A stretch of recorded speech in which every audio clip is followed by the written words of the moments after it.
Welcome back, bitches. It's Midas Letter RAW. 1 day a week now. 1 day a week. If you don't watch today, you're fucked. You fucked. We not fucked. You fucked. Anyways, big week in Toronto this week. Not one, not two, but 3 cannabis conferences all in the same week. All in the same city. All in the same city. All in the same neighborhood. Basically, all around us. Basically, we look out our window, there's a conference down there. We look out our window over here, there's a conference down there. We had the Biosynth conference that was put on by Paradigm Capital, a huge success. We had the GMP Cannabis Day at the Ritz Hotel, which was, by all accounts, well attended, very classy event, as usual, by GMP. Thanks to Steve Ottaway and team for that. And then Benzinga conference is happening over 2 days. Is that one name or two, Benzinga? Benzinga. That's like Ben Dover, but his cousin is Benzinga. Have you been zinging? Benzinga. No, so Benzinga had their conference. Sure. It's actually still going on. We interviewed Dan Bilzerian there. We interviewed all kinds of people from those shows. But so, yeah, Cannabis Conference Central. And what happens, like it's like the convergence of everything in Toronto, momentous event of the century. Yeah. Cannabis makes an offer for Acreage Holdings at $38 a share. Is that a $1 billion deal? Fucking huge deal. And like this is momentous because as one of our guests is going to tell us later, Steve White was here from Harvest Rec, and Steve is a very sharp guy. I was very pleased to meet him and have him here in person, but he basically pointed out that what this means is that now all of the big brands in the world who are thinking, well, we'd love to get into cannabis, but it's not legal in the United States and there's really no way to go about it. Bruce has just rolled out the blueprint for how to do it. And now, so all these big brands are going, now there is a way to do it. Release the hose! Release the hose! Anyways, big day in cannabis today. And not only that, but did you notice that Green Lane went public on NASDAQ? Who did? Green Lane. Green Lane. Green Lane. Green Lane. What was the ticker? What's the ticker? If I was a betting man, which I am, I'd say Glane. GLE. No, it can't have 5 letters. What do you think this is, Lee? Yahtzee? What is it for Green Lane? Anyways, we got a really big lineup here. You're probably wondering what it is. Here it is, right here. Actually, today, even though it's 1 day a week, it's a 2-hour special today. Why? Because we have so much good shit going on. Anyways, at 3 o'clock, there'll be the show open with James, West, and Ed Milewski. Who are those douchebags? Oh, that's us. Then at 3:05, which is like almost now, the news, and then we're going to have Khiron, Chris Naprawa is going to be here to explain why it's actually like shit could be going on for Khiron, yo. And Khiron's backed off here. Good. If you're looking to step in. Yeah, backed off, then it surged forward. If you're looking to step in, there's a discount on it right now. Yeah, well, and full disclosure, they are clients, so we're not just saying this because we love them and we own them in the stock, but they're also paying for some very good media. This is not it, by the way, although arguably one might say it is. I don't know. Anyways, as it says in the little disclosure, we're not to be trusted with anything. Sons, daughters, you name it. Piggy banks, bunnies. We're basically toxic. Toxic masculinity. That's what we got going on here. Right, Ed? Toxic masculinity. Toxic masculinity. Oh, that's... Hashtag. Yeah. Woohoo. Anyways, then who else we got here? Horizon's ETF CEO, Steve Hawkins, is here, and he's going to comment on the deal with between Canopy Growth and Horizon. Whoa, what's going on with me here with Acreage Holdings? Let's see. Then who else is here? Cresco Labs CEO Charlie Bachtell is here. Sorry for messing that up, Charlie. You know You did actually pronounce it for me 3 times. Alan Brochstein's going to be here at 3:50. We're going to have, let's see, Ed's going to do some charts. Some charts are going to be here at 4 o'clock. Got to have the charts. Tilray's under $49. Yeah, Tilray's under $49. JWC. Now, yesterday, Fraser, Stephen, and I went to JWC's new 350,000 square foot complex in Kitchener. Yeah. And we witnessed firsthand the GrowStorm aeroponic 2-droplet system at work. And let me just tell you, this is impressive shit. So we're going to let him tell you about that. We'll have the video of our site visit done for you in probably a week, maybe 10 days. Let's see, Dmitry Zaitsev, the Russian bear with all the hair, is going to be there talking about the Canopy deal. Talking about the fair. At the fair. Beware the bear. Steve White, CEO of Harvest Health and Recreation, is going to be here to discuss the deal as well as what the implications are for the monstrous company that he runs. And then at 4:35, but actually it'll probably be more like 5, James and Ed will say goodbye. And there will be bloopers? Will there be bloopers? No, there won't be any bloopers because... The bloopers are over? Okay, we got to do enough bloopers in this single episode to create a full blooper reel by the end of it. Are you guys ready in there? Ready to catch these bloopers? Play the thing over again. The whole thing's a blooper. Exactly. All right, here's Ricky with the news. Here are the headlines moving markets today.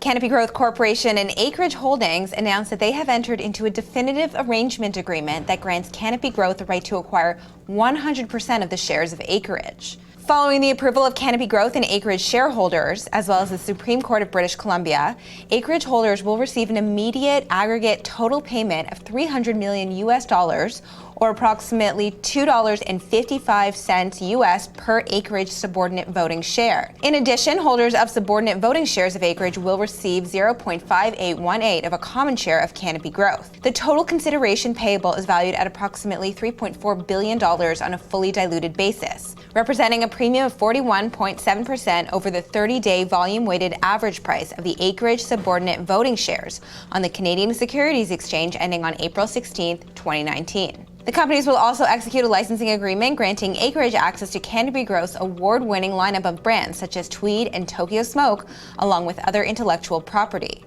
Once the right is exercised, Acreage will become part of a leading global cannabis company with access to markets beyond the U.S. Chemistry Technology Inc. provided shareholders with an update on the company's Washington State assets and its Desert Hot Springs, California cultivation facility development.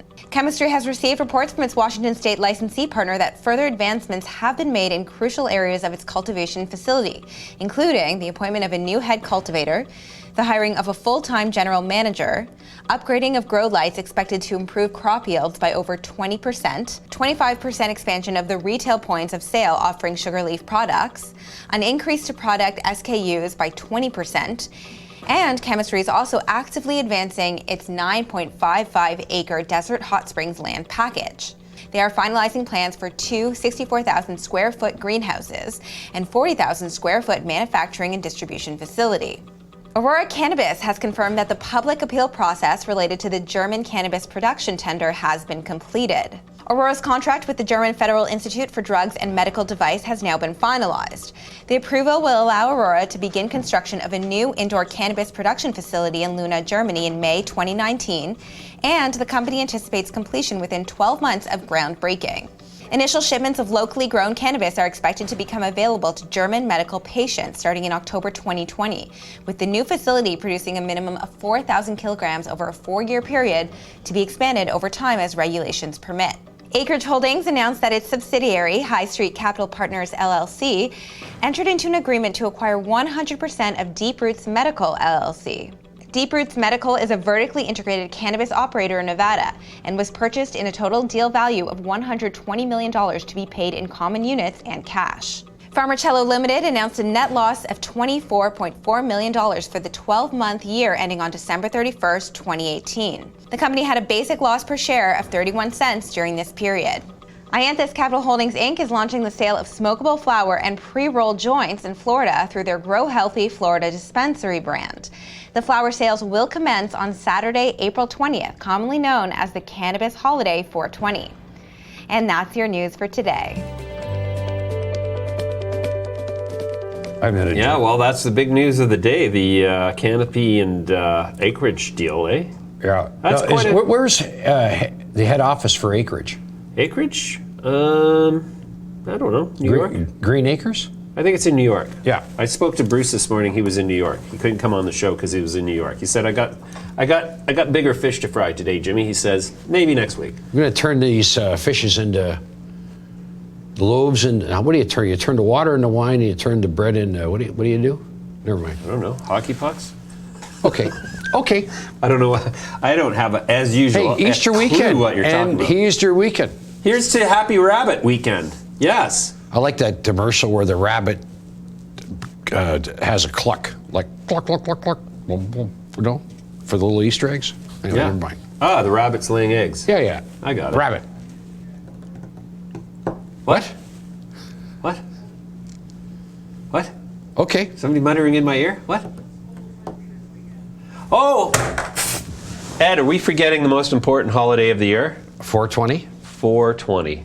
What are you doing for 420? Gonna smoke a big Tartuga? Probably. Actually, you know what? I got a bud that we're gonna smoke right after this in the room in commemoration of 420. How about that? April 20th? Wanna get high. Oh, you know what we're doing today? We're taking our editor, Simon Connelly, out for a drink afterwards because it's his birthday. Really? Yeah.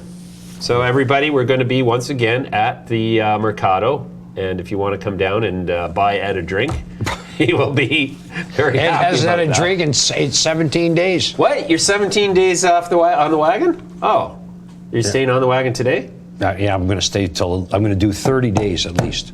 30 days in the hole. Look at the money I'm saving. Yeah, you saving money? I have to. Well, you don't smoke, I guess, when you're not drinking. Do you smoke when you're not drinking? It's like, you know, when they say, do you ever smoke after sex? And the guy says, I don't know, I never looked. Huh. You never looked. Oh, boy, that's a good one. Anyway, let's take a look at Khiron Life Sciences. Okay, let's take a look.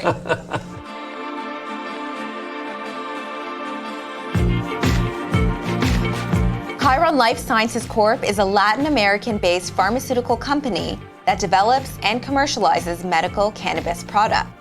Khiron has core operations in Colombia and is fully licensed in the country for the cultivation, production, domestic distribution, and international export of both THC and CBD medical cannabis. In May 2018, Khiron listed on the TSX Venture, becoming one of the first Colombian-based medical cannabis companies to trade on any exchange globally. Khiron Life Sciences Corp is listed on the TSX Venture under the ticker symbol KHRN. Chris Naprawa joins me now. He's the president of Khiron Life Sciences, trading on the TSX Venture under the symbol KHRN. Chris, welcome back. Thank you, James. Chris, your stock has been volatile. Yeah. And, if I was a trader, I could make money on this stock. What's driving the volatility in your stock right now? Well, I think first of all, we've had some comps come out that are that have been higher value, and that helped lift our stock. I think we've executed very well in our multi-country strategy. That's helped lift it. More recently, I think we could have done a little bit better job on a couple communication pieces. Up until now, we only disclosed, put out our press releases on the Canadian Wire that was just disseminated through the internet for the US Wire. On April 9th, we decided to put stuff out on the US Wire, and that first announcement was the definitive agreement to buy NettaGrowth. Right. So if you were only on US Wires, it made it look like that announcement was made on April 9th, and in fact it was announced on January 25th when the stock was halted. When we did that deal, the stock was at $1.61, and that was the deemed price for the deal. So if you were a first time seeing that press release on April 9th that said, we just bought this company for 8.5 million shares at $1.61 when the quote the day before was $3.63, Right. you have a right to be upset. So I got all these emails and all these phone calls, and I thought it'd be just great to come on and just talk about, we got to go back and look at that January 25th disclosure. Sure. So now going forward, we disclose everything on both wires. We've kind of hit a critical mass of U.S. shareholders. We have thousands and thousands of U.S. shareholders now. So we're going to continue to strive to do a better job. I think we always make our best effort on communication and being completely transparent, but we want to make sure that we're super consistent on this stuff. You bet. Okay, so that being said, I mean, if I was a gambling man, which I absolutely am, and I'm looking at all of the companies that are going into billion-dollar-plus valuations, I look at Latin America, and there's a couple of companies flirting with $1 billion plus. Khiron strikes me as the company that deserves to be closest to that valuation, based on the fact that you are the most well-developed company in terms of market share in Latin America. You're in Colombia. You've got things happening in Peru. You've got Brazil coming down the pike. So let's just give me an overview of all that's happening in Latin America. Well, Latin America is evolving just so quickly. You know, we've got a team of people. We've got, I think, 8 or 9 regulatory professionals now on the team. We follow these developments very, very closely. We have people on the ground, of course, in Mexico, in Brazil, in Peru, in Chile, in Uruguay, Brazil, and we are not only trying to be there for when the legislation comes down the pipe, but to the extent really understand it and influence to the extent we can prior and communicate. As you know, Juan Diego Alvarez was the author of the cannabis legislation in Colombia. He's a sought-after regulatory expert. We have excellent dialogue with all the governments there and his former peers at all the different governments. So, you know, a lot of we get lumped in a lot of time with the local cultivators, which is really not our business. We're a medical company. We're a consumer packaged goods company. We're multi-jurisdictional, and you know, we've said to the world that once we've got our platform built in Latin America, we're going to take on the rest of the world. And you know, there are direct flights to Europe from South America. People might be surprised to know. So we'll be there, and you know, the United States, we've never said that we're not going to be there either. We've never said that we're not going to be there. We want to be big enough. And if you look at some of the fabulous companies that have been developed out of Latin America, and there's, you know, from InBev on, there's many examples. Why can't we be one of those? Sure, absolutely. And you have actually, you're one of the only companies that I've seen out there that has this large focus on cosmeceuticals, with, you know, that obviously there's a natural sort of affiliation or affinity for cosmetics in CBD. So what's the status of that whole business rolling out in terms of CBD-infused cosmeceuticals? Yeah, we're the first. I think we're still the only ones to have a CBD product. There's some hemp stuff out there, but they don't have a pure CBD product. We rolled that out as a commercial business in November last year. I think we'll probably be in Colombia maybe between 300 and 400 stores by the end of this quarter is kind of a target, and that'll pretty much cover Colombia. In that time, you'll see us be in Peru. We've already got products approved in Peru, and we're working through all the regulations in all the other countries to get there. As you know, we've got our JV with Dixie Brands. I wouldn't be surprised if you saw Quita on the U.S. shelves, you know, sometime this year. Wow, that's fantastic. Okay, so Chris, the volatility that we've seen, is that something that investors can expect to continue and kind of representative of trading opportunity, or is that going to sort of mellow out now?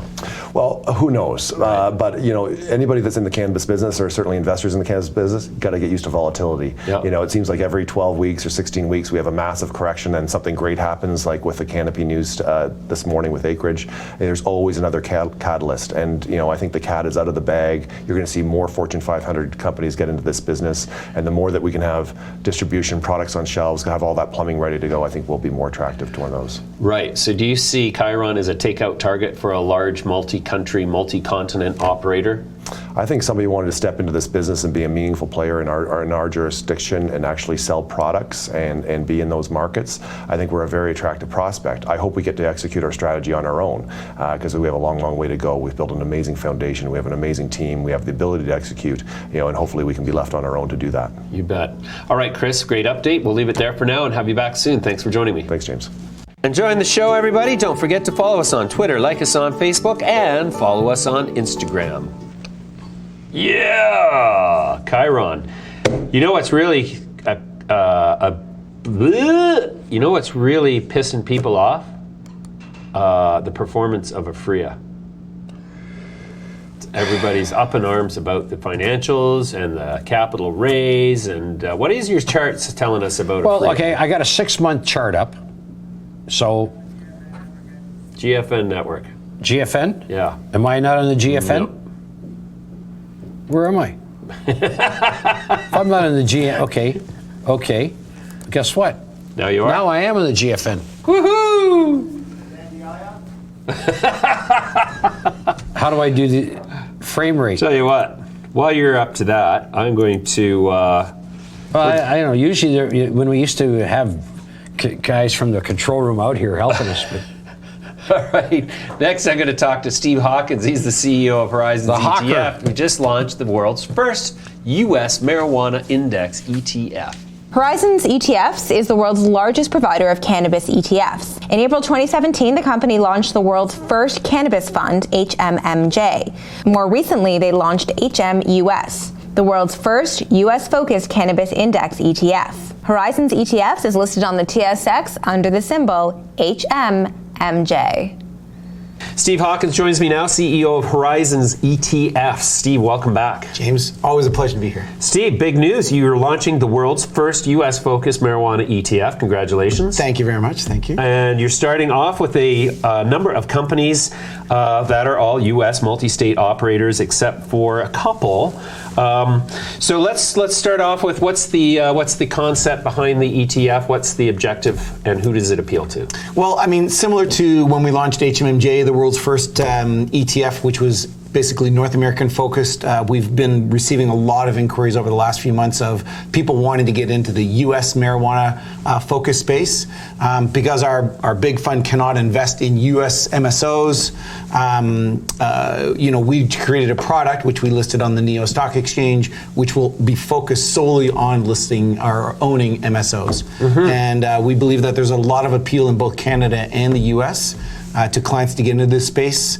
I mean, huge news this morning with Canopy and Acreage just shows the potential appeal for buying U.S. marijuana operators, even by not just mom and pop anymore, but by Canopy Growth, the largest marijuana company in the world. So right, wow, fascinating. And so, since it's also big news today, the Canopy Acreage merger, if completed, potentially, yeah, would be the largest merger in the history of the cannabis industry by far. Yeah. Does that mean that you would actually start to carry Canopy in this U.S. fund as well? Well, if we would no longer be carrying Acreage, then we would be carrying Canopy for sure. Yes, because it is a U.S. focused operator. From that perspective. Right? Are there any risks or implications otherwise to investors in this fund who might be Canadians crossing the border? I mean, how does that all going to work? I think that people who cross the border who own U.S. cannabis companies right now have to be very careful with respect to how they answer the questions when they cross the border. I would say no different than owning Charlotte's Web or MedMen now to owning our ETF. So you have to have your head on your shoulders and be able to answer your questions properly when you're talking to Homeland Security. And never hurts to be on your way to a birthday I invest in ETFs. I'm not invested in U.S. marijuana-based ETFs. Right. Okay, so what's the size of the ETF at the outset? We launched it with $2 million. We've had already over $10 million worth of trading volume in the first hour of trading today. So very successful launch for us, probably the single largest launch for the NEO Stock Exchange since their inception. Oh, wow, fantastic. And there's some names in here that I see are a little more lightly weighted than you would think with the market cap of them. Why is it, for example, that let's pick, let's say Acreage Holdings is only 5.16%, but the market cap is way up there. Why is that? Well, it's simply because of the voting structure of the shares that they have outstanding. Our fund is really based on the market cap of the class of shares that's issued on trading on the stock exchange. So because of some of these complicated super voting structures of Acreage, Harvest, True Leaf, GTI, we have to only take into account the outstanding shares of the listed class. So we're underweight several of those names, True Leaf probably being the most affected from a weight perspective, but MedMen, Acreage are still high weightings in the index and our portfolio. But we can only really work on the publicly available data that we have, and we can only use structurally the information that is available. We can't arbitrarily decide to overweight or to put a higher weight into Acreage simply because we know the fully diluted shares is X from a market cap perspective. Okay, so just to sort of refresh the memory of viewers who might not be aware, how does ETF logic work for an investor? Well, this ETF is going to be is listed and trading on the NEO Stock Exchange. Right. Almost all of the securities that we own in our portfolio, there's 62 or 32 of them. 30 are listed on the CSE. 2 are listed on the NEO Stock Exchange. An ETF is really a portfolio of diversified investments into the underlying strategy itself. So with HMUS, our new ETF, it's only going to go own MSOs for the most part, or other companies that have significant exposure to the marijuana and hemp industry in there. So Tilt is a holding in our portfolio. Tilt is not just an MSO. It has all of these other proprietary pieces of technology and what they're selling from a vape perspective and things like that. So it's anybody who's really significantly exposed to the marijuana or hemp industry in the US. We will own this basket of diversified securities. You trade it just like you trade any single stock. So if you're trading any of these stocks individually right now between Curaleaf, Cresco, MedMen, Charlotte's Web, Ianthus, those are our top holdings kind of thing. If you buy one of those through your brokerage account now, you, instead of entering CWEB, you enter HMUS, and now you're buying a diversified portfolio. You have diversified exposure to this sector strategy on a going forward basis. We always preach diversification from an investment management perspective. You can roll the dice on one individual name if you want to, or two, but we're going to give you exposure to 32 different companies. If you didn't own Acreage this morning, you're kind of pissed off, right? We own Acreage, right? If you just own Charlotte's Web, then you could be down a little bit today. Sure. Harvest was up pretty good, Canopy was up pretty good, but own an ETF. Sure. I think everybody in the investment space has an expectation that the U.S. at some point is going to eliminate the federal prohibition on cannabis. And at that point, would you expect, and I'm saying this in the context of a forward-looking statement, that this is just a high-level conceptual conversation, would you expect that would drive a lot more interest into your ETF, the U.S. ETF? Absolutely. I mean, legalization in any way, shape, or form, or whether it's decriminalization, removing marijuana as a Schedule I narcotic, I think those are all really, really big steps for the U.S. marketplace. I don't think it's going to happen anytime soon, but even Canopy thinks it's going to happen down the road now, right? Getting exposure to the largest marijuana market in the world is a very, very important step from an investment perspective. Right. Our HMMJ portfolio already has these names in the index, but we can't own them because of our TSX listing.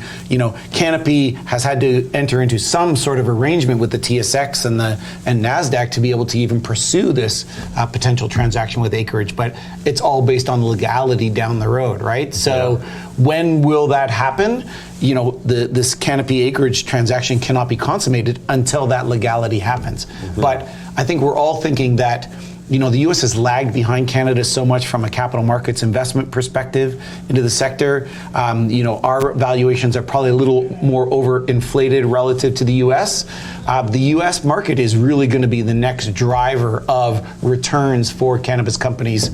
Maybe some Israel companies, maybe some Australia companies, maybe some Latin America companies. But there's lots of activity going on in this space. But we think the U.S. market is really going to be sort of the next big driver of bigger returns. Okay. Do you think that this transaction, Canopy buying Acreage, is likely to catalyze more merger activity among Canadian and U.S. operators? Absolutely. I think that you're going to have to see. Canopy said we talked to 5 different companies out there. I probably talked to all of those same companies in the past week or so myself, and most of them are saying we want to be the next Canopy. We want to be the biggest in the world, right? And decriminalization or legalization will allow those companies to really grow very, very effectively and very quickly. Not having to deal with all of the interstate operations. They can move IP wherever they want, right? But actually growing and having access to capital markets, I think is really going to change the marijuana companies the way they're looked at around the world. Yeah, you bet. All right, Steve, that's a great introduction to the new US-focused ETF, HMUS. Thanks very much for your contribution today. Thanks, James, for having me.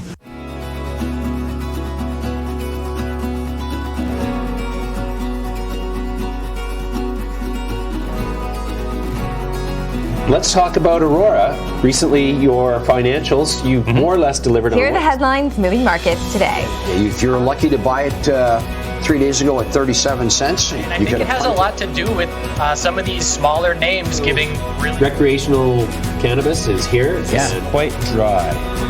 So I'm going to eliminate the stocky bits.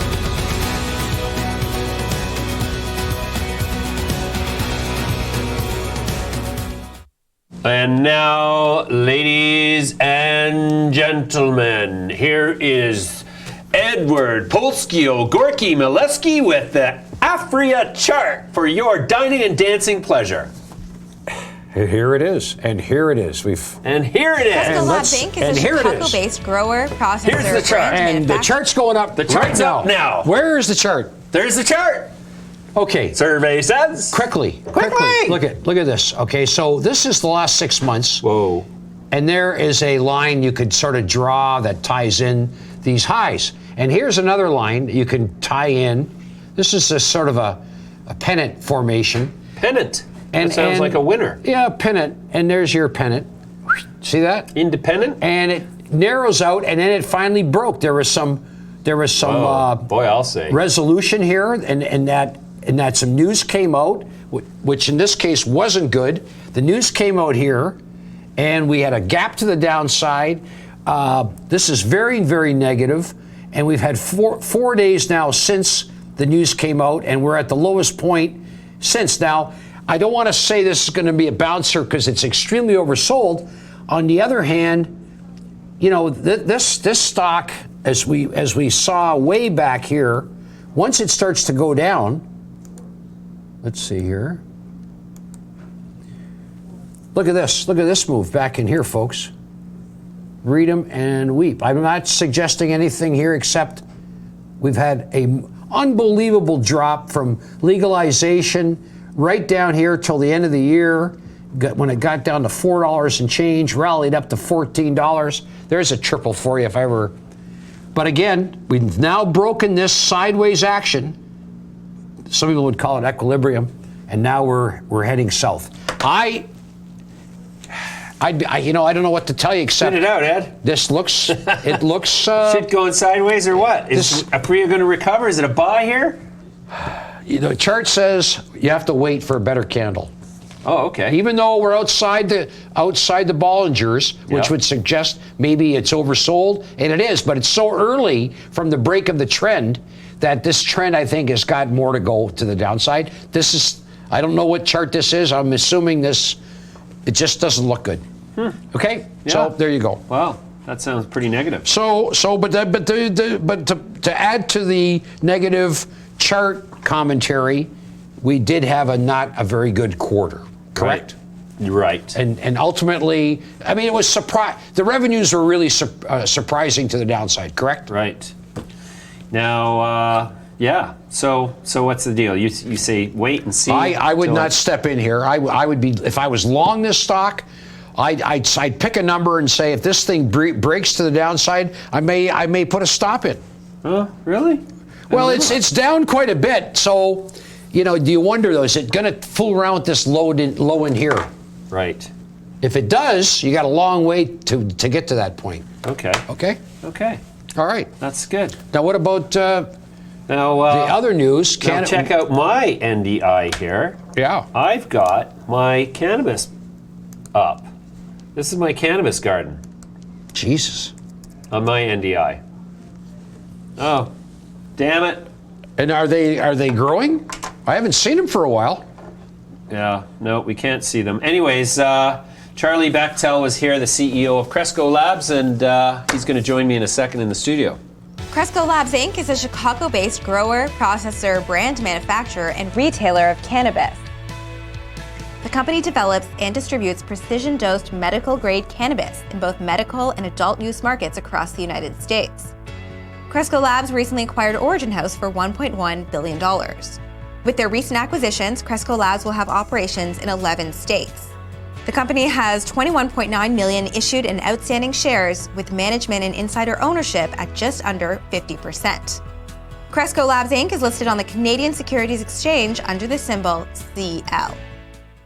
Charlie Bachtell joins me now. He's the CEO of Cresco Labs, trading on the CSE under the symbol CL. Charlie, welcome. Thank you for having us. Charlie, let's start with a discussion about your recent acquisition or merger with Origin House. Yes. How did that complement what you've got going on now, and what was the motivating logic behind that? You know, I think we'll get a little bit into the backstory of Cresco and explaining why the Origin House transaction was so accretive, I think, to both companies. But we got into the space to normalize and professionalize cannabis. That was the opportunity that we saw. One of the other first initial reactions we had when our home state of Illinois decided to change the way that cannabis was going to be done and really introduced highly regulated, compliance-focused cannabis programs to the industry. Cannabis was a consumer packaged good. Whether cannabis realized it at the time or not, this was going to go the traditional path of CPG. And so we really, from inception, focused on being a vertically integrated operator. So we do cultivate, we manufacture, but we definitely create branded products. We focus on distributing those branded products into stores that we don't own, and then we also have brick and mortar retail. And so the focus being on the middle two verticals of that value chain are very similar to Origin House. Origin House, has created a footprint that makes it the largest distribution company and the largest cannabis market in the world. And so thinking about brands and the distribution of brands the same way, we really started to see a lot of synergies when we started getting to know Mark and talking about the business models. And there's a lot more of that sort of beneath the surface too. There's a lot of just similarities in thought process and ways that Origin House could solve some potential problems that Cresco Labs would have, and we could also offer some solutions to problems that Origin House was going to have, and together we could offer some solutions to problems that a lot of companies, especially in that market in California, are going to have when it comes to distribution and also getting out of the state of California. Right. So currently you've got at least 11 operational states, 15 production facilities, and 51 retail licenses. That's a big asset package. Is your ambition to essentially dominate in every state where recreational cannabis is legal? So I think one of the things about us, while 11 states is a lot of states, we were very strategic in how we decided to expand our geographic footprint. Of those 11 states, there are also 7 of the 10 most populated states in the US. The only 3 that we're missing don't have legal cannabis programs. And then even the other 4 states that aren't in the top 10 from a population standpoint, they're strategic in nature. Arizona, not in the top 10, but Phoenix is the 6th most populated city. Nevada, not in the top 10, but Las Vegas is arguably the most visited per square foot city in the country. Massachusetts, not in the top 10, but the only real adult use program in the Northeast. So very strategic in the way that we wanted to build out our geographic footprint. And for us, we really pride ourselves on execution. And so we like having the highest market share in Illinois, highest market share in Pennsylvania, largest distribution network in California. So I think for the immediate future, you're going to see us focus more on executing on the M&A that we've recently pulled off and making sure that we establish those really meaningful positions in every market that we're in. We feel like we've got the top tier markets in the geographic footprint already. Now we just want to have those material positions within them. One of the problems that we're experiencing in Canada, and I know is also being experienced in the United States, and I'm curious to hear what your view is on this and how you're going to approach it, is the fact that in Canada, at least, we are seeing 80% of cannabis consumed by consumers still being sourced from illegitimate sources, which puts pressure on the legitimate licensed sources to make money, and also inculcates a sort of culture of black market trade, which is sort of why we got to legalization in the first place, was try to eliminate that. Mm-hmm. And so, operating in 11 states, is that a problem for you guys going forward? And if so, how are you going to deal with it? Yeah, again, I think this goes back to the strategic nature of our expansion. The first thing that we look at in any market is the regulatory structure of it. It just speaks to our backgrounds. For those that aren't familiar, you know, the founders of Cresco Labs, we all, the main three original founders, we all worked together in the mortgage banking space prior to doing this. So experience in highly regulated industry that went from relatively unregulated to hyper-regulated in a very short period of time, that's our background. Scaling a company in those environments on a state-by-state basis is our background. So the first thing that we look at any market when we're deciding whether or not it's the right market for us is the regulatory structure and the framework of it to make sure that that program can be a success. And you know, we think pretty broadly in what the definition of success is, and that's making sure that the program is structured in a way that the pricing and the taxing structure allow for a legalized market that directly speaks to eliminating the illicit market, or I guess materially impacting the illicit market. We look for that in the markets that we go into. Okay, so you're basically expecting this to just be an evolutionary pathway that evolves in the right direction over time. Agreed. Yeah. Okay. Now, the excitement from the investor space has moved almost uniformly from the Canadian, which is now mature relative to the rest of North America, into the idea of the United States multi-state operator as being the best opportunity for investors to see their capital perform well. Is that going to change anytime soon? I mean, it strikes me that with several of these large multi-state operators consolidating these states and these industries vertically, horizontally, that at some point there's going to be a saturation, and the valuation of these companies will more or less reflect a fully valued basis. Do you think that time has happened now? And if not, how soon till it is? I think we're pretty far from it, because I think there's still so many significant catalysts that are still in the forefront for U.S. operators, including the change of federal law or some modification of federal law, access to the U.S. capital markets for these U.S. operators, traditional institutional investors, the U.S. retail investor coming into the U.S. operators in that marketplace. So I think all of those catalysts are still out in front of us. I think we're pretty far from being saturated or not, having plenty of runway and exciting things ahead. So I think we're in a good position. Cool. So if you were to identify the most compelling milestones for an investor considering an investment in Cresco at this point, what would they be for 2019?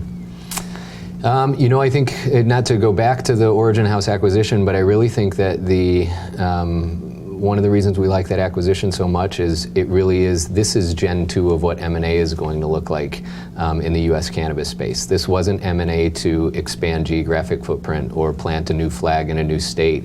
This is now graduated into M&A for channel purposes, for increasing the likelihood of success, for establishing a distribution model in the largest market, cannabis market in the world. It's a very strategic M&A structure. So I think that would be something that the investors should note, is this really it's a transformative type of M&A, one that hasn't been seen yet. So that's exciting. And then I think you're going to also see continued performance as MSOs like Cresco Labs continue to go forward. You're going to really start to see that revenue generation, that EBITDA, get created and continue to grow. And I think all of that is still in front of us. So it's a very exciting time. All right, Charlie. Well, I really appreciate your participation today. We'll come back to you the next time you're in town or via Skype from Chicago. Anytime. Thanks for joining me today. Thank you very much. Thank you. If you like the show, you'll love our website. Visit us at www.midasletter.com for interviews with key CEOs, cannabis news, and to subscribe to our newsletter. Donald Trump I got a call from the Liberal Party of Canada today. The woman on the phone said they realized they had an uphill battle in the federal election coming. And she said, and so we're reaching out to supporters of the Liberal Party. And how's that going to help them with a little green? Well, I said to her, is the candidate still one Justin Trudeau? And she said, yes. And I said, well, the Liberal Party has absolutely zero chance of securing a second mandate at the federal level in this country. due in most large part to Justin Trudeau's attempt to subordinate the rule of law to private corporate interest, as demonstrated by his treatment in the SNC-Lavalin thing. And whereas I see the mainstream press is starting to cool off on coverage of this issue, and SNC-Lavalin still continues to pursue a deferred prosecution agreement, we will be pursuing and covering this story very closely because it is all wrapped up in the Canadian identity, and anybody who thinks otherwise is either a traitor or an idiot. So choose your camp, pick your stool, but for those of you who understand exactly what's at stake here for Canadians and the Canadian reputation globally, let's make sure that these people don't get elected. Vote for anybody else. I'm not telling you to vote for anybody, just do not vote for them. You said pick your stool? Pick your stool. Make sure you wash your hands after. And you know that's why people in the Middle East eat with one hand. I know. And not the other? Knew that. Yeah, I knew that. Yeah. So why? Because they wipe. They don't use paper. Who doesn't? Anyway, write? No. To wipe. Everybody uses paper to write. No. Some people use a computer and they don't. They just do them right on the computer. So to write. To write an email, but to wipe. You know what a dirty Sanchez is? I didn't really need a graphic demonstration of that. Oh my God! One show a week and we go off the rails here. Pink balloon is? Pink balloon? No. I'm not telling you. Come on! All right, he's going to tell me. You just go to the. We're going to Alan Brochstein, a 420 investor. Okay. While I get this out of him. Yeah.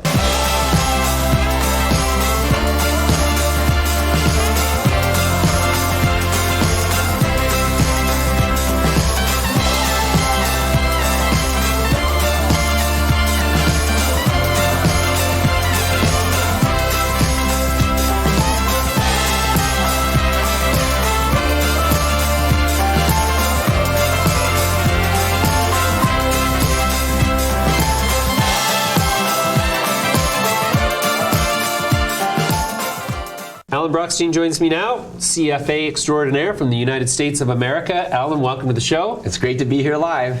It's great to have you here, yeah. So you're here for the Benzinga conference tomorrow. I am in Paradigm yesterday. I know Paradigm yesterday. So let's talk about that Paradigm Capital Conference, because that was really the first biosynthesis cannabis conference that I've ever heard of. Do you know of any other one? No, these guys have done a good job of bringing it to the institutional investor awareness. And I've been following biosynthesis. I learned yesterday a lot of people prefer to call it cellular agriculture. Well, the other guy said metabolic engineering. Oh yeah, there you go. So I'm not a scientist. I've been following this stuff for about 3 years, and very aware of what might happen and what the risks and opportunities might be. And so I've been watching it play out. And ironically, of all those companies that were there yesterday, what were there, a dozen?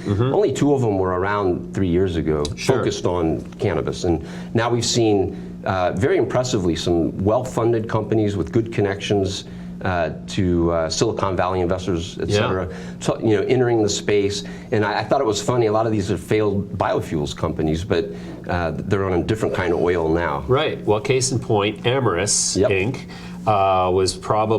Went from $60 back in 2012, I guess it was, to a low of $2 recently, based on the fact that they were trying to engineer biofuels from algae. Right. And after $1.5 billion in paid-in capital, they arrived at this new low market cap before they pivoted to, now they're the largest producer of squalane in the world, which is arguably the best ingredient for skincare. Right.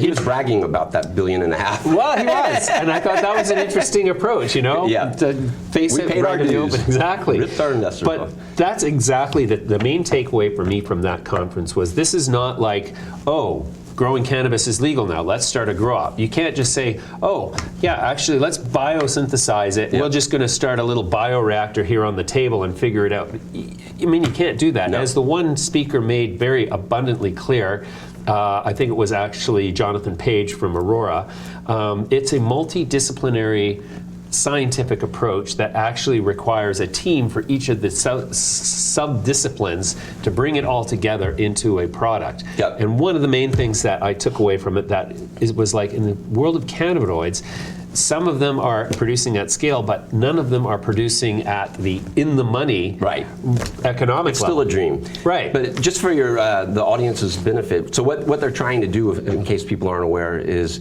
to take cannabinoids out of the cannabis cultivation and put it into the fermentation process or other types of what do they call it? Biotech processes. Right. And I learned a new one, microalgae. I mean, I'm familiar with that. That's the way a lot of DHA is made and some others. But yeast has been a common one. E. coli, I know people in your audience pay attention to InMed. There was not a lot of good talk about E. coli, but yeast, a lot of people working on that. I learned yesterday that yes, you can technically make these cannabinoids using yeast or algae or these other processes, but there may be harmful byproducts that are created. So I think the takeaway for people should be, this is something to watch. There's a lot of capital now starting to flow into the space. There's definitely some brilliant people that are focused on it, and the goal is to create a standardized, low-cost source of cannabinoids, and this will obviously impact many LPs if it's successful, because number one, if they're good branding companies, it's going to benefit them because they'll be able to find their cannabinoids to go into their quote unquote cannabis products at a much cheaper and more reliable, much cheaper price and more reliable consistency. At the same time, imagine, a lot of people like to pound their chest and say, oh, we're going to grow a gazillion grams of cannabis. Well, it's not going to be necessary if this works out. So I suggest that investors pay very close attention to these dozen or so companies. There's a few others as well that are working on this, because it really could be a game changer for the industry. It's interesting, and I just for the sake of discussion, I want to challenge you on the idea that this will be lower cost in the future. I mean, the great presented hope is that we will be able to bioproduce huge vats full of cannabinoids, specific ones, not just the major ones, but the minor ones as well. As the one gentleman said in a very promotional way, I thought. That in one facility they will be able to produce all of the demand for all cannabinoids in the world every year. Right, I challenged them on that because it's theoretically true, but it's not likely to happen. And I think the other thing that people need to understand is, so THC and CBD, these are well known, well understood, in use. These other ones are the rarer ones that Kronos Group talks about. Nobody's selling products with this right now, and what I heard from a lot of people in the crowd that know more than I do is that you're not going to be able to just slap these products onto the public without some sort of testing and things like that. So that part of the story is a little shady, but I do think you can look at, and they gave a great example yesterday, vanilla. Natural vanilla is still around, but it's much cheaper to buy the stuff that's made through these biotech processes. And there were some other examples as well. And so I would not be surprised if 5 years, 10 years from now, a lot of the industry products are from this source. Right. One of the takeaways for me also was that, okay, so you guys are able to engineer these genetically modified organisms to bio-create specific CBDs that are not of the most popular THC and CBDs, but some of the minor cannabinoids. It strikes me that at the same time in the evolution of plant engineering, is it not likely that they will create strains of plants that are capable of concentrating a specific compound from among the cannabinoids as well? Yep. And so therefore, just as these processes are evolving forward, so is the actual craft of cultivated cannabis. Sure, the genetics are improving. Right, Yep. and cannabis has this amazing ability to generate biomass from a relatively small proportion of nutrients, water, soil, and other inputs. Like hemp, right. Yeah, so this is the thing. It's like, okay, well, 5 years down the road, let's assume that the biosynthetics are going to be there. Are they really going to be cheaper than the cultivated crops once they've had their full Franken moment? I think so, because most of the hemp industry you're taking, for at least now, the genetics aren't good enough that you have to take so much mass, and the transportation cost and processing costs and all that. I can't imagine that's a more efficient way than these processes, but we'll see. Right.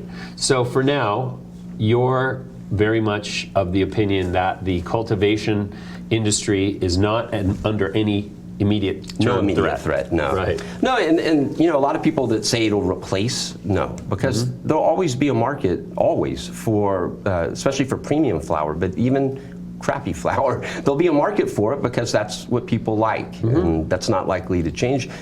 People still smoke, even though we've seen a big shift in the tobacco market towards other delivery mechanisms that are healthier. So Sure. I would imagine there will always be a demand for a lot of flower, especially premium flower. Right. Yeah, for sure. The interesting slide I saw that they put up was that 25% of the market they expected to remain premium dried flower relative to 75%, which would be the part of the pie that all of the extracts have to share. Right. Well, just remember, these guys are really bullish on their own stuff. So. Actually, interestingly, I was in the most anecdotally, empirically, what I thought to be the most financially robust operation on the retail side in San Diego, California, a place called Urban Leaf. And I had the chance to speak to the CEO, and he said that they did $48 million of top line in 2018 at this one single location. store, wow. Single Nice. store. And I said, okay, so tell me, what is the breakdown of the segments of product? And he said, well, 50% was premium dried flower. Yep. 15% was extracted products like edibles and beverages. And then the remainder was more or less made up of hybrids, so like not extracted, but certainly concentrated forms of like shatter, butter, waxes, the vape pens and fillings. So to me, it was like, wow, California, from a consumer perspective, is probably one of the most sophisticated. And there's still flour, right? And it's still 50% flour, Right. not just still flour. That's all the markets. I mean, if you look at Washington, Colorado, all that, and the growth seems to come from the newer products. And I think what's going to really change those numbers is as more evidence comes out, hopefully, that the use of cannabis products is pro-health and not adverse. We'll see new consumers come into the market, and they won't be buying premium flower. Right. They'll be buying vape pens. They'll be trying edibles. They'll be trying other forms that are, more these beverages that don't really exist yet. Right. I think that's where the market's headed. Cool.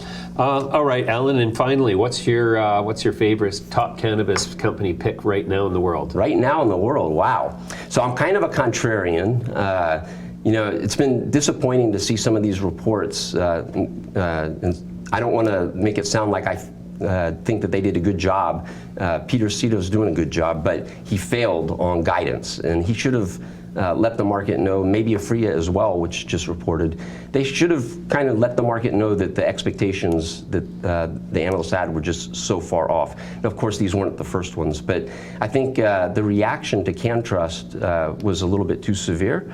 I've liked their story. I think they're well positioned. Their market cap is low. I think they haven't executed as well as Organigram, but they're trading at a lower valuation right now.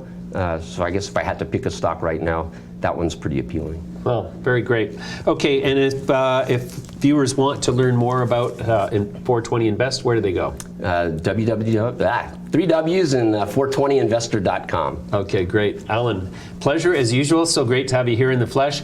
Enjoying the show, everybody? Don't forget to follow us on Twitter, like us on Facebook, and follow us on Instagram.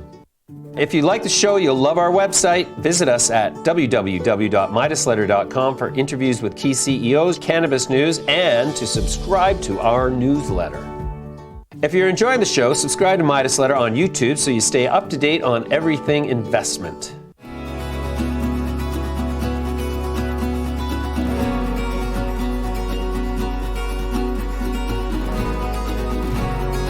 Let's talk about Aurora. Recently, your financials, you've more or less delivered on. Here are the headlines moving markets today. If you're lucky to buy it 3 days ago at 37 cents, And I think it has a lot to do with some of these smaller names giving really. Recreational cannabis is here. It's quite dry. So I'm going to eliminate the stocky bits.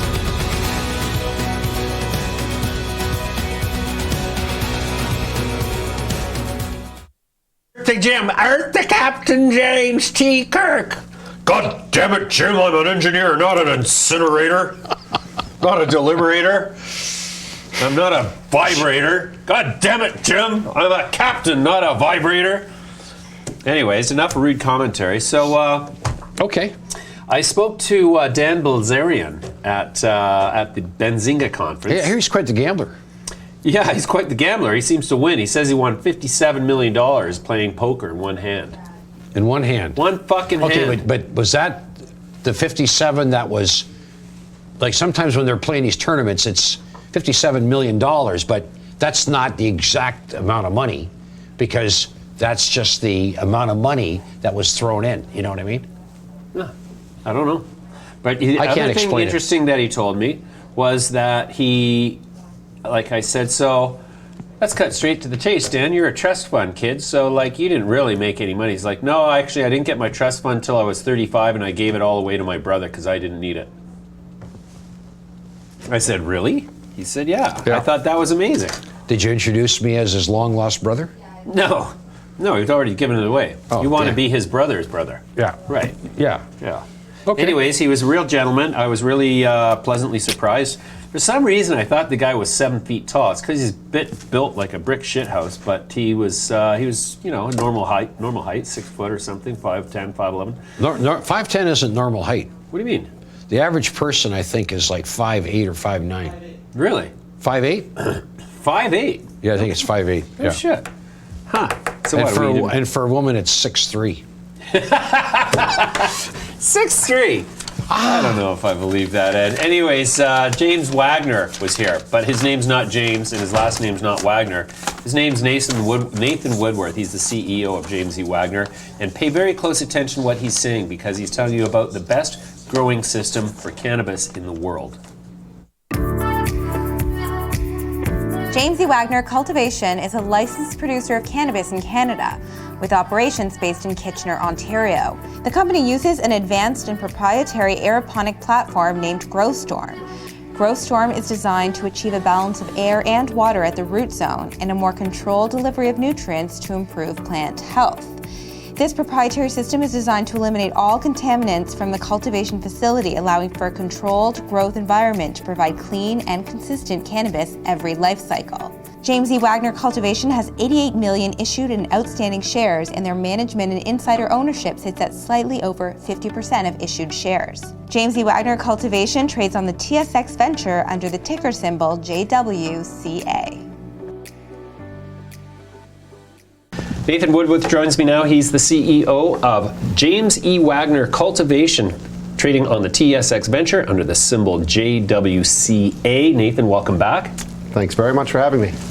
Nathan, I spent the day at your facility yesterday. I was appropriately impressed. I'll leave it at that. I don't want to wax too, promotional on it. But you've rolled out this GrowStorm aeroponic system that is an entire system, and all of the features and the metrics you told me about yesterday were really impressive and stunning in many cases. So tell me about the GrowStorm system. How is it different from a regular aeroponic system? Well, GrowStorm dual droplet system, as we call it, like you said, it's based in aeroponics. So in aeroponics, the roots of the plant hang freely inside an enclosure, and they're misted with a special nutrient solution. Now, we use aeroponic technology, but in many ways, we're an opportunistic hydroponic cultivator. We want to use the best suite of technological solutions to get us to the best finished product in the most efficient route possible. So the core technology, that's aeroponic, and we use a number of different steps in order to maximize the effectiveness of that solution as we use it. But the recent advance, and the patent that we filed in November of last year, is for what we're calling the dual droplet system. Now, this is the next generation of aeroponics. It's the most advanced aeroponic system around, and it solves an issue which has lingered in the science of aeroponics for decades. The original studies showed that a small droplet size promoted root growth best. But cannabis is an aggressive plant, and it uses a broad spectrum of nutrients. And that small droplet size doesn't work. So what we do is we deliver two different droplet sizes, two different nutrient chemistries, creating the perfect environment from both perspectives, the dual droplet system. Fascinating. And you have a very low rate of crop failure. It's practically non-existent. Yes, we measure crop failure as the loss of any plant that has entered the flowering cycle. As those who grow cannabis know, once a plant enters the flowering cycle, it's locked on a track. It's going to reach the end of that cycle, and then you're going to have your product, unless it dies first. Now, in many cases, those crop loss numbers vary wildly. In the Growth Storm system and inside our facilities, we keep that crop loss number down below 1%, which is a fantastic achievement by my team, and I'm very proud of them for managing it. But it's also as a result of the tight control that our technology gives us. So it's inherent in the technology that we have that ability to control the total conditions of growth. James E. Wagner at this point is primarily a provider of medicinal cannabis to the Canadian audience. Is that accurate? That's right. Yep. We do supply material through the Craft Grow program that Canopy Growth Corp runs, and right now I believe that's entirely medicinal as well. We have a growing patient base able to access our products right now. Sure. As a medical product producer, it is imperative that you are able to deliver the same dose at the same quality with the same purity every time, year after year. And to me, the greatest takeaway from your aeroponic system relative to even the most advanced hydroponic systems is that the level of consistency across crops is continuous and wavers the least among all the methodologies for growing cannabis. I think that's correct. We remove all of these extra variables. And what happens when you remove all those variables is you suddenly have the ability to maintain stability within the plant system. So we're cloning these plants. They're genetically identical. And every time we put them through the exact same process. So when we grow a strain that has 23% THC the first time, a year later, it's going to have 23% THC. People are going to come back and they're going to get the same product again and again. Now, you mentioned this in reference to medical products. And I think there it is very important. But I think this is going to be tremendously important as we move to enter the recreational market as well. People want to have something reliable. They want to have something that they can come back to for the same experience, whether that's medically or recreationally. Now, your system is under patent application, correct? That's right, and we filed patent applications in a wide variety of jurisdictions all around the world. So is it possible for other companies to license your system if they wanted to grow such a high standard and with such consistency? Possible, encouraged, and definitely underway. Okay. We're in conversations with a wide variety of companies from around the world. There's a lot of interest in aeroponics right now, and when it comes to aeroponics, we're there to support people, to help them understand that process, to give them a technology that is usable and that has a proven track record in growing the top quality cannabis products. And we have a licensing program that we call the Growth Storm Family Company Program that allows any company in the world to approach us and enter into discussions about licensing that technology to produce cannabis wherever they are. Fantastic. So it's actually a business line.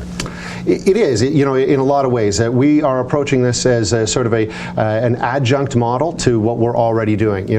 We've been growing cannabis since the MMAR days, and we're a grower-led organization. I'm a grower myself, so that's not something we're going to stop anytime soon.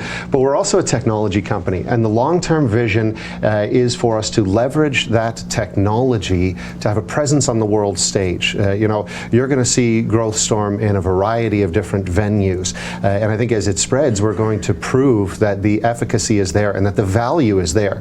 These companies are going to succeed because of the technology, because of the control that we're able to give them over that process, and I think that's going to become recognized. So you've just moved into a much larger facility than your first one. It's 350,000 square feet? Yeah, approximately. I think I put it at about 345,000 square feet. Yeah. Now, how much cannabis is that going to enable you to produce in any given year? Well, our bottom line estimate, which of course is an aggregate based on sort of the strains that our customers want to buy right now, is about 30,000 kilograms per year. And that's a good ability to produce cannabis. It's going to give us a presence in a variety of markets across Canada so that a variety of different people can try those products and get to know Growth Storm and get to know JWC. Sure. Now help me with the math here. 30,000 kilograms in a year. What's the average price you expect to realize per gram? Well, that's an interesting question because, of course, this is an ever-evolving market.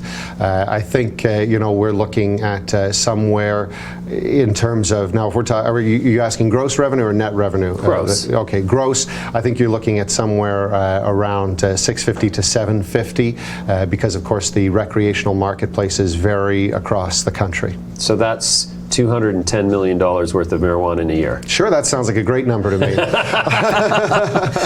Okay, well, I'm just trying to get a sense of the scale that you're now able to achieve. You currently only sell premium dried flower. That's right. But you've got any plans to start creating vape cartridges or edibles or other extracted related products when those rules apply? Absolutely. I think that's a tremendously important market segment. We're working with MetaPharm Labs, a terrific company, and they're doing our extraction for us using their CO2 process, and that produces a great product for those vape cartridges and for your edibles. We're also going to look at a variety of other methods to achieve specialized concentrates. We've been in this industry for a long time, and so we recognize the value of some of those other concentrate categories. We want to produce a type of hash called a bubble hash, which is a very valuable product, and a lot of people really enjoy that. But there's also high-end concentrates, your butters and shatters, and we have processes in the works to achieve all of those. My goal is to see each of our unique strains matched in dried flower with all of those other types of concentrate category alongside them. You bet. I was surprised to learn that you are actually a supplier of wholesale cannabis to other big brands across the Canadian landscape. Are there any of those companies that you can talk about? Well, primarily right now, of course, we're working through the Craft Grow program. They have a huge following, and they need a lot of product. We sell some wholesale lots to them. But to whom? To the Canopy Growth Corp through the Craft Grow program. They sell it under the JWC brand on their Craft Grow store. So there's going to be more products to come there, and we're going to be selling a larger volume of product there in the future. And of course, we're always looking to expand those types of relationships, but that's really all I can say right now. Okay. Yeah. What's your number one selling product? These days it's Rockstar Kush. It's a very high THC product at about 23% THC. It's got a very robust flavor. People really like it. Holy Grail Kush coming up quick. I think it's going to overtake it in the end in terms of popularity. But we've got some new strains that are coming out soon that I think are really going to blow them all out of the water. We've managed to source some unique genetics. The lineage is sort of clouded. We don't know really what we're working with here, but we've gone through a long selection process, and we pulled out some really terrific phenotypes. My two favorite, and the two I'll mention, one is Northern Kush GE. The GE stands for Growth Storm Exclusive. It'll only ever be grown in the Growth Storm equipment. That one tested about 25% THC. So it's a very high-end THC strain. And there's a lot of people out there who are looking for that sort of thing. And I think the Northern Kush is definitely going to hit the spot there. But the one I'm really excited about is a strain we're calling Wagner GE. This one is a 2-to-1 ratio. It's got 13 and a bit percent CBD and 6.5% THC. Ooh, that's for me. It's for me too, to be completely honest with you. It's a mellow, relaxing sort of mix, and it's something that I think is going to have actually a lot of popularity in the recreational market as well. Entry-level people who are, not these who are looking for the very high-end THC are really going to gravitate toward that type of product. It has a great, beautiful flowers in actual fact, and it has a terrific aroma as well. So a product that I really believe in, and I think people are really going to come to appreciate in the months to come. Entry level and exit level. There you go. Not that we're exiting anytime soon. All right, Nathan, that's a fantastic update. We'll leave it there for now. Full disclosure, I am a shareholder of the company, and thank you for joining me today. Thank you very much. If you like the show, you'll love our website. Visit us at www.midasletter.com for interviews with key CEOs, cannabis news, and to subscribe to our newsletter. Harvest Health and Recreation Inc. is a vertically integrated cannabis company with one of the largest footprints in the U.S. The company has recently entered into a binding agreement to acquire Khiron Holdings LLC, one of the largest privately held licensed operators of cannabis facilities, for an estimated purchase price of $850 million U.S. The deal is one of the largest U.S. cannabis consolidations in history and will give Harvest the right to operate up to 200 facilities across 16 states and territories.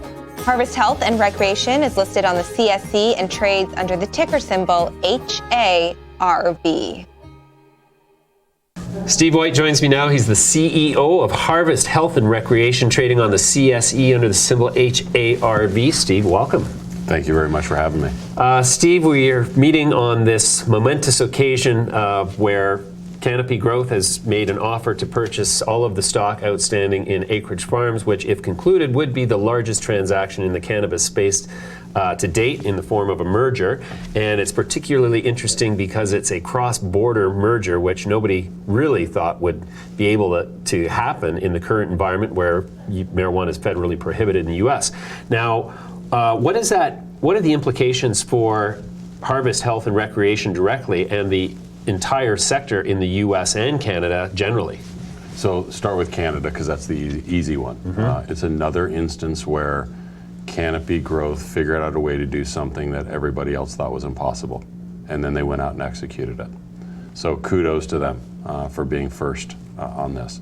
And so the problem now is what for Canadian LPs is the blueprint is now out there, and the blueprint does not require a Canadian LP to make the acquisition. So this is something that if a consumer packaged goods company or an alcohol company was interested in the space, they copy Canopy's blueprint and in they come.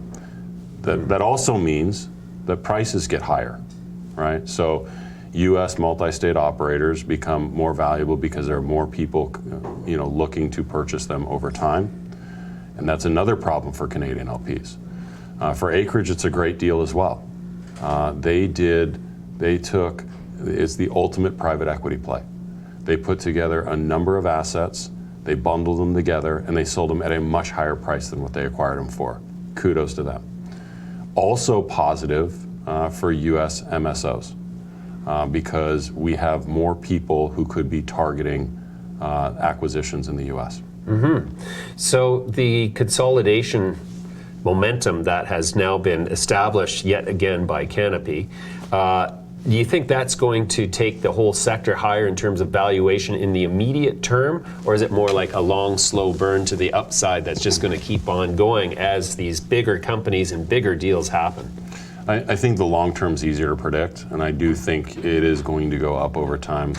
I've given up on trying to predict what stocks are going to do day to day or on the short term. Particularly in this sector, it's so volatile, and if volatility is something that is a problem for you, this is the wrong place to be. That's right. There's a lot of other places that are safer and a lot easier to deal with.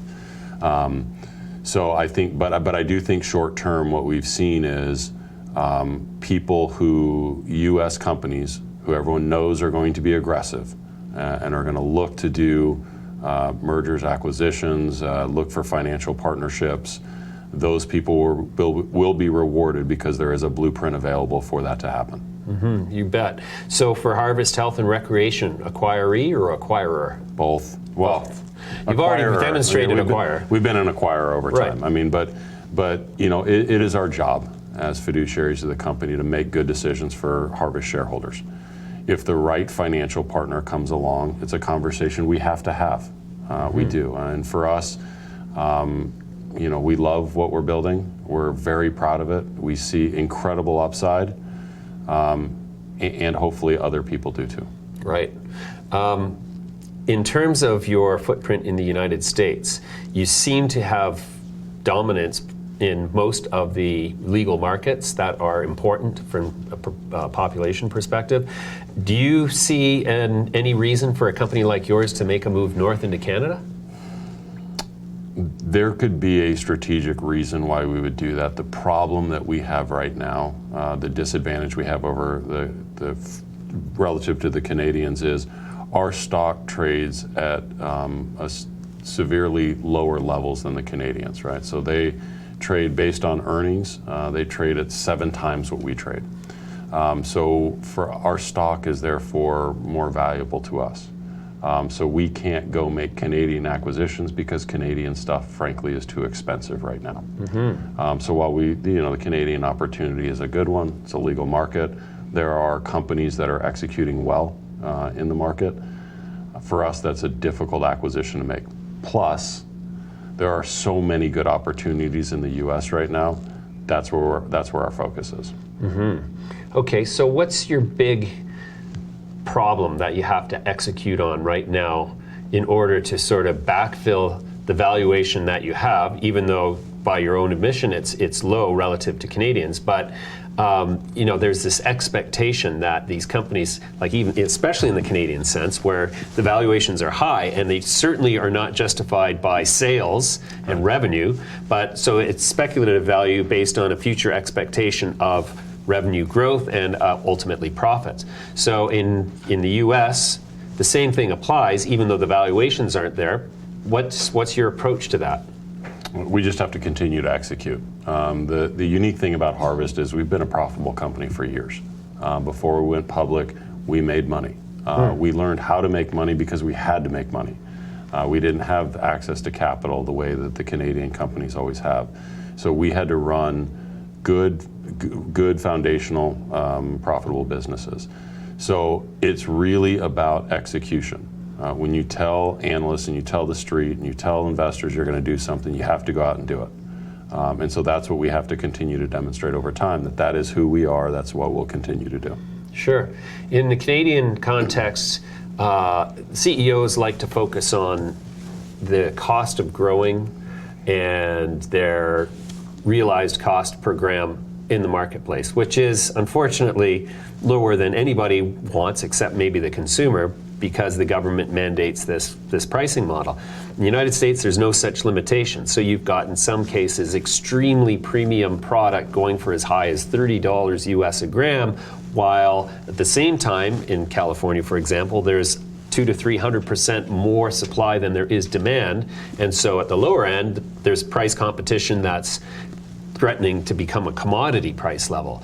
Does that sort of scare you at all, or do you feel that your operation and your asset mix protects you sufficiently?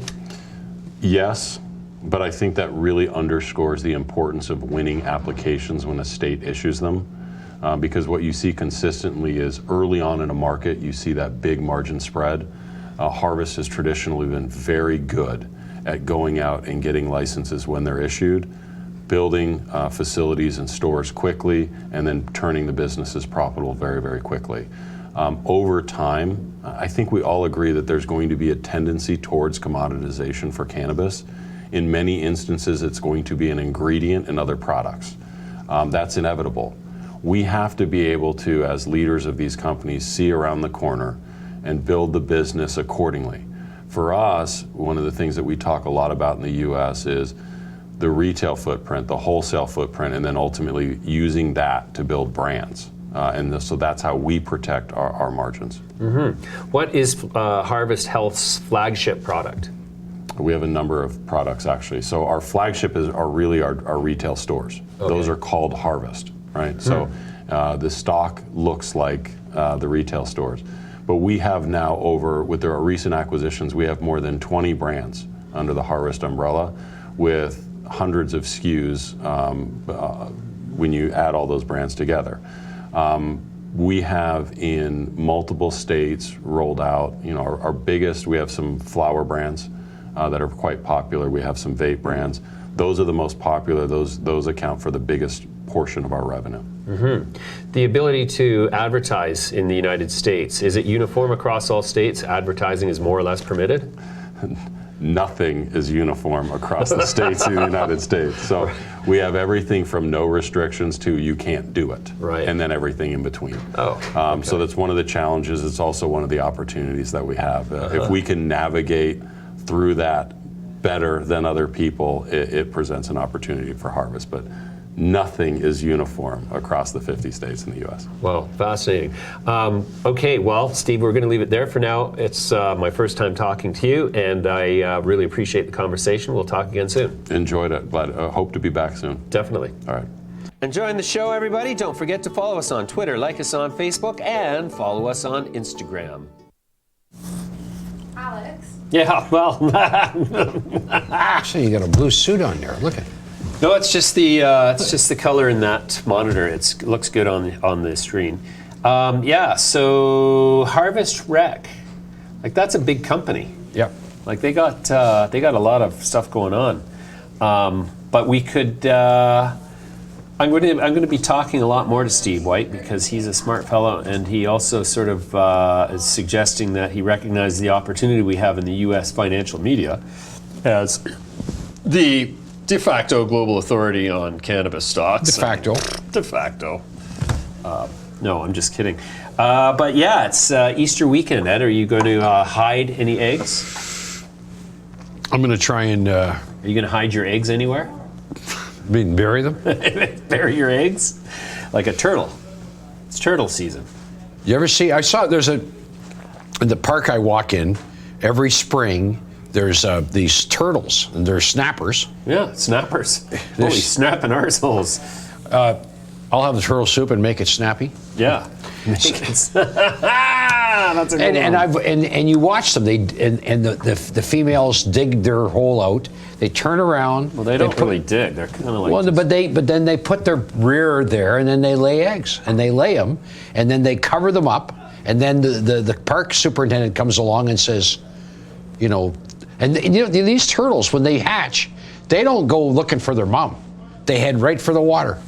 There's no connection between the mom and the turtle. Well, look at those. The mom suckers. and yeah. There's no emotional bond. No. It's just like, thanks, see ya. No, the turtles come out and they immediately head for the river. And the mother left them in the dust, like literally. Well, like 6 months ago, 9 months ago. How long does it take for a turtle to The gestation period, I don't think is that long. What is the gestation period of a turtle?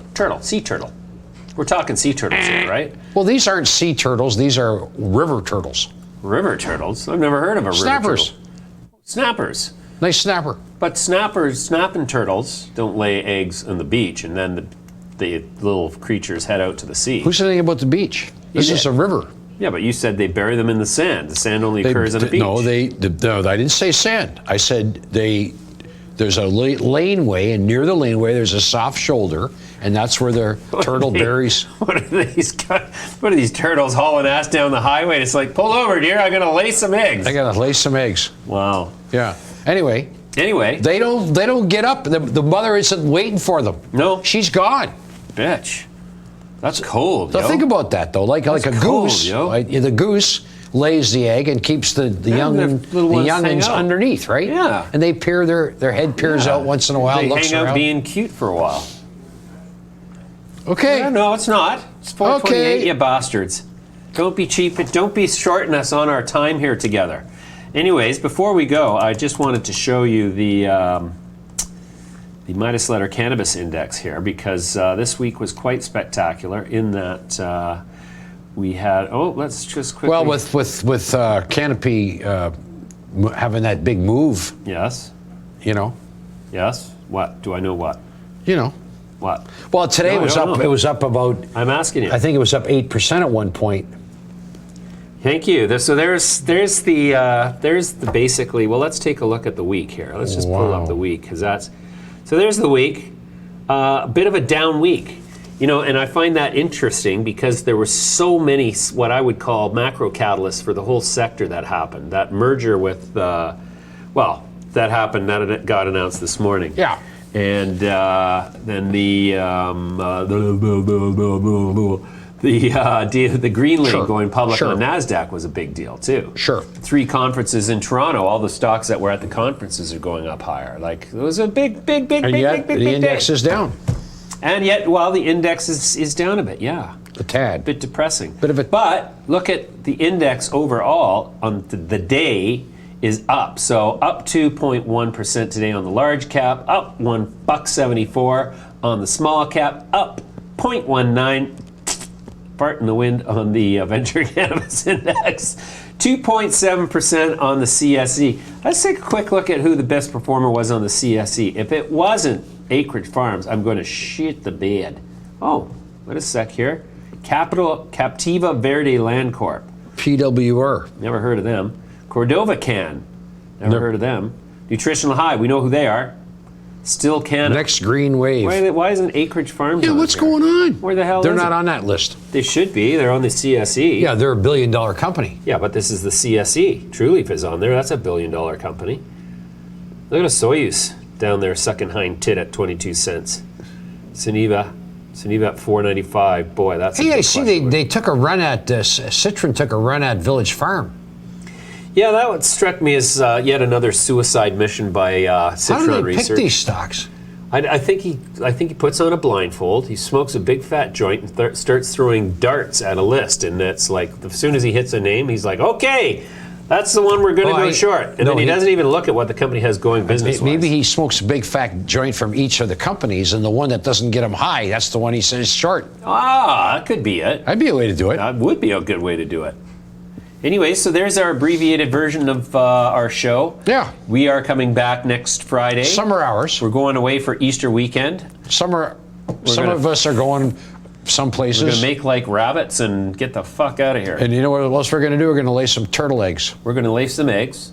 We're going to smoke some weed right now. Reefer Madness is coming up after this. We're going to Mercado to drink our faces off. I'll be drinking the fake, the low alcohol beer. Low alcohol beer. They don't even have it there. Well, why would they? If you're going to have one, have Beck's. I'm going to go right out there right now and say, I've looked at them all. Beck's is the one you want. Beck's. Yeah, 45 calories per bottle, 3 ingredients. Yeah? Yeah. I don't think so. Arsenic. Anyways, we love that Hemlock. you're still with us, everybody. And we didn't really talk to our audience that much, but that's because, there's only one show to do, and we got such a little time left now. And here it is. We're saying goodbye, and we hope to see you next week. And so goodbye. And